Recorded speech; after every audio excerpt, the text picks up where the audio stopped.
Assalamualaikum warahmatullahi wabarakatuh. Nama saya Fafian Ramaditya E5. Kali ini saya akan menjelaskan apa itu pasar modal.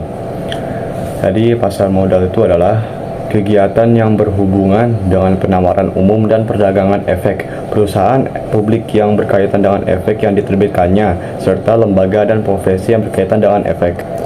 Lanjut ke fungsi pasar modal.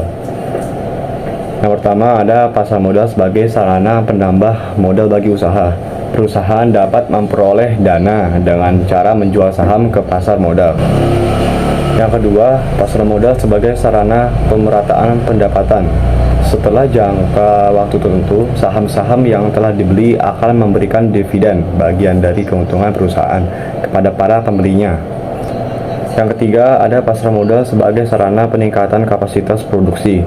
Dengan adanya tambahan modal yang diperoleh dari pasar modal, maka produktivitas perusahaan akan meningkat.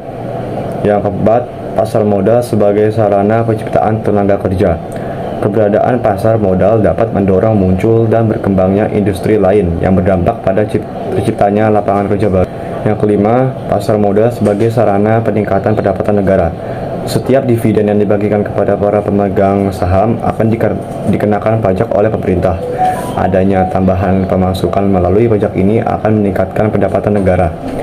Yang keenam, pasar modal sebagai indikator perekonomian negara. Aktivitas dan volume penjualan atau pembelian di pasar modal yang semakin meningkat atau padat memberi indikasi bahwa aktivitas bisnis berbagai perusahaan berjalan dengan baik. Begitu pula sebaliknya. Manfaat pasar modal untuk emiten. 1. Jumlah dana yang dapat dihimpun berjumlah besar. Kedua, solvabilitas perusahaan tinggi sehingga memperbaiki citra perusahaan. 3. Tidak ada konvenan sehingga manajemen dapat lebih bebas dalam pengelolaan dana atau perusahaan. Keempat, ketergantungan emiten terhadap bank menjadi lebih kecil. Selanjutnya ada manfaat pasar modal untuk investor. Yang pertama, nilai investasi berkembang mengikuti pertumbuhan ekonomi. Peningkatan tersebut tercermin pada meningkatnya harga saham yang mencapai capital gain.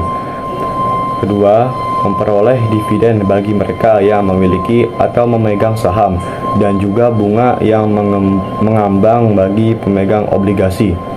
Yang terakhir, dapat sekaligus melakukan investasi dalam beberapa instrumen yang mengurangi risiko. Sekian dari saya, terima kasih. Assalamualaikum warahmatullahi wabarakatuh.